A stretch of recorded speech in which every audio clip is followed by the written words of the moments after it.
How do you maintain a sustainable food supply when living off grid? I think we're looking at it right here.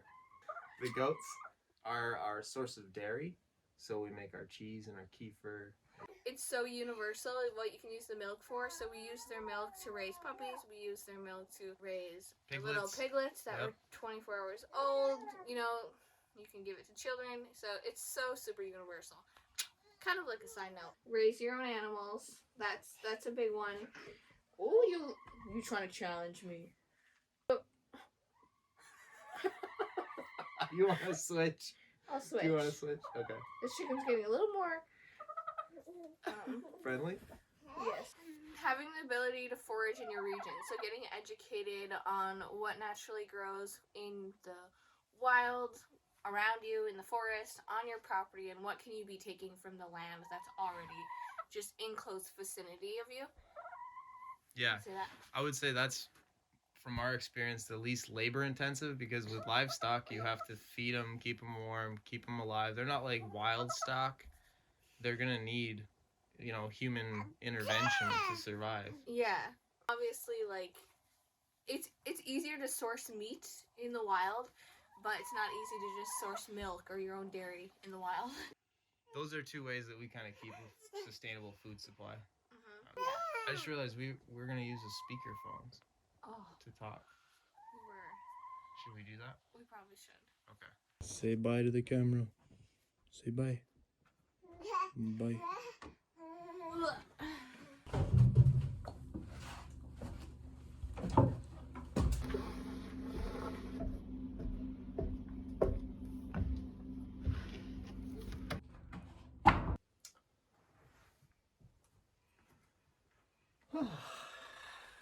All right, everyone. Well, I think we're ready now. Yes. For maintenance, one of the biggest things that we lack here on the property, because it's mostly forest, is a steady supply of hay and water. So those are two areas that I think we could definitely grow in. We have to bring our water onto the property, and we have to buy our hay. Getting less dependent on feed stores and more self-sufficient in that way would be tremendous. We were hoping to find a way around hay for livestock. We haven't found a way around it yet. So it's one of our bigger expenses, and it's kind of one of our bigger messes as well. I have a goat eating my hair currently. And so another maintainable food source while living off grid, obviously hunting. Get out in the woods, teach yourself how to shoot a gun, shoot a bow, and hunt. That there is, you don't have to hardly put any money into raising it. You know, it's all just wild game. Clean and fresh. We could do better with our small game hunting. For sure. Yeah, there's that. There's so much more we don't capitalize on even that we could be. That we will be. All right, next question. What are some essential skills every off-grid homesteader should have? Well, there's one of them, hunting.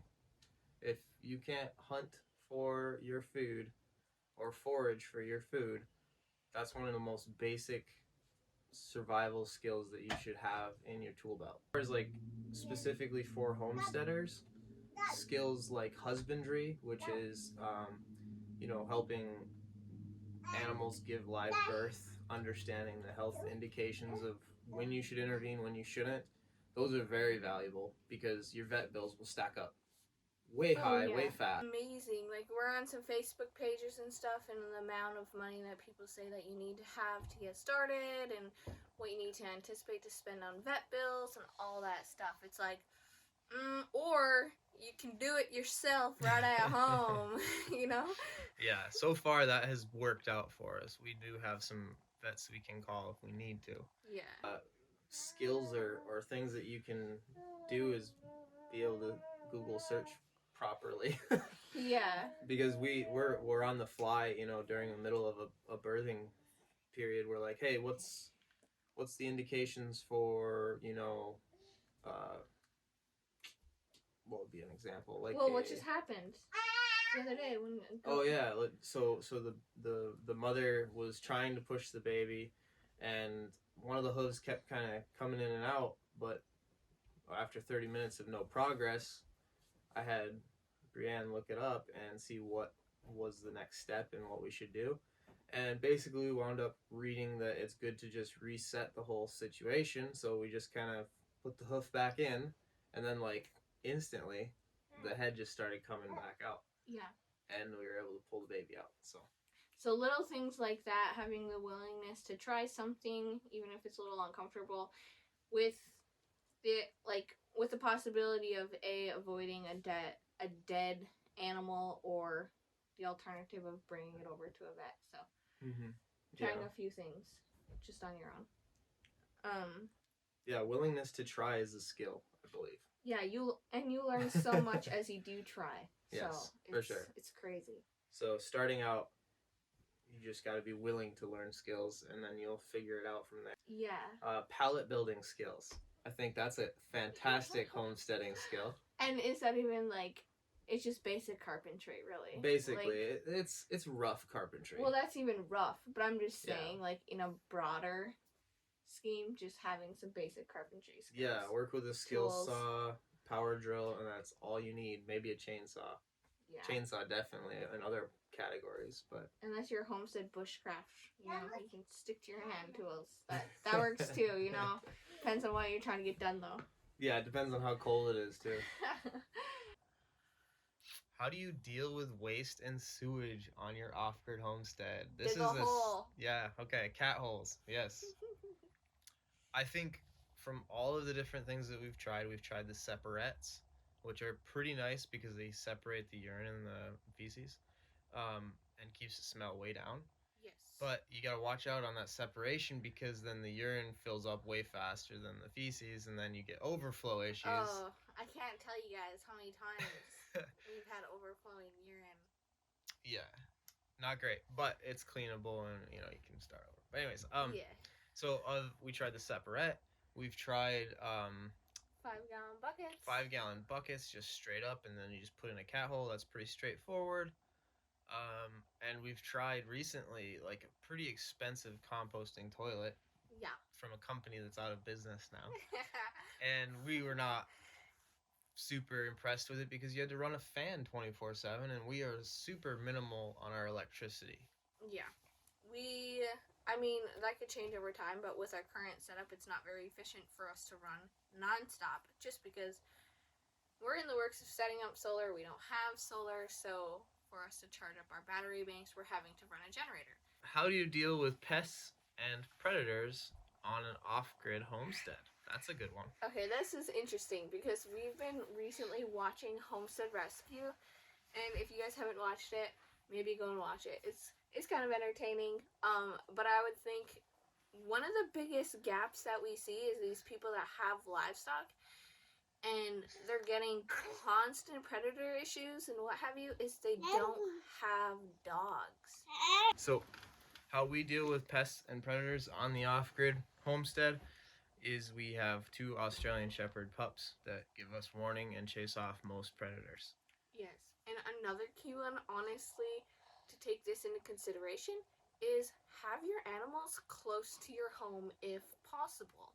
I know, like, some people don't like that because they need, like, a large field if they have, like, a large herd of cattle or whatever your circumstance is. But if you're just, like, a small little hobby farm homestead that we have so far, we have them literally in our backyard. Grain feeding system? Definitely not a long-term grain feeding system, because right now our goats can pretty much just run through the wire if they want to, but we have our dogs standing guard. So to eliminate the chaos, we have our dogs standing there, and they are trained to herd. So all we have to say is walk up, and that means we are looking for them to get the goats back in the fence line. So the only thing that's really keeping all the other goats from running over here and eating the grain that these 2 are eating is the dogs. Literally, they have the fence dangling Yeah, I need to on get their the head. battery going again.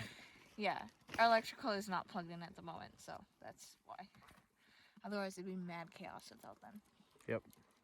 So yesterday, we were just hanging out. It was like 9 o'clock at night, and we heard like an animal in distress, and it was definitely just like one of our animals. We didn't know. I thought it was a baby goat. You thought a chicken was getting killed, and instantly we were both like, we heard it. We were sitting in the house and we're like, what was that? And so we opened the door, let the dogs out. We're like, search. They went running and barking, and we were able to shine a bright old spotlight from our window to kind of like look and investigate before we headed out there ourselves. That's it's a huge advantage to have some kind of buffer between you and the wild. And if you have a dog that isn't afraid, that's your first encounter is let your dogs out, and then they will either engage or scare off whatever's out there. And then you can have time to respond without getting out there and running into something that you can't deal with what you brought out there.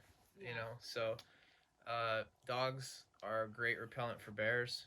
We're getting honeybees this year, so we're going to see if they're enough to keep the bears away. We have wolf tracks within a quarter mile of our property. I mean, we're talking like an eighth of a mile. Up our driveway, pretty much. All right, last question, guys. What are some ways to reduce your energy consumption and minimize your carbon footprint while living off-grid? I think they answered it with while living off-grid.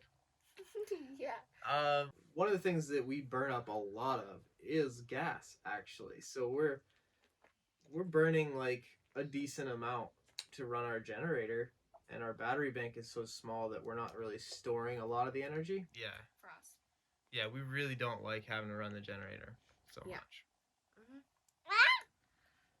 Well, that was kind of our first time doing a little Q&A with you guys.